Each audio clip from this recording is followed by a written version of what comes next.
সূরাতুল আ'রাফ মাক্কিয়াহ।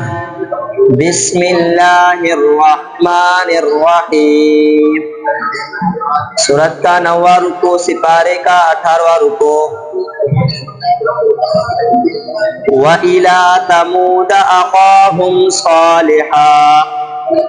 क़ाल या क़ौमि अअ्बुदुल्लाह मा लकुम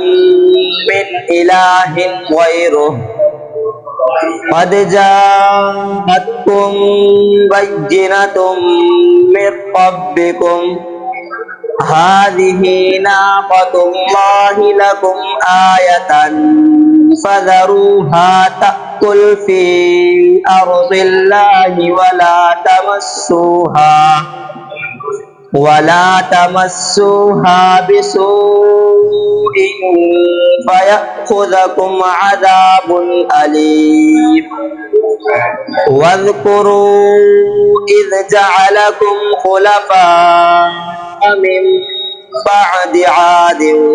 وبوأكم في الأرض تتخذون من سهولها قصورا وتنحتون الجبال بيوتا فاذكروا آلاء الله ولا تعثوا في الأرض مفسدين قال الملأ الذين استكبروا من قومه للذين استضعفوا لمن آمن منهم أتعلمون أن صالحا مرسل من ربه قالوا إنا بما أرسل به مؤمنون قال الذين استكبروا إنا بالذي آمنتم به كافرون فعقروا الناقة وعتوا عن أمر ربهم وقالوا يا صالح ائتنا بما تعدنا إن كنت من المرسلين فأخذتهم الرجفة فأصبحوا في دارهم جاثمين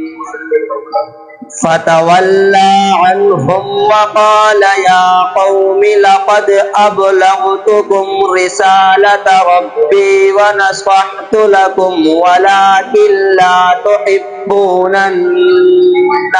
الناصحين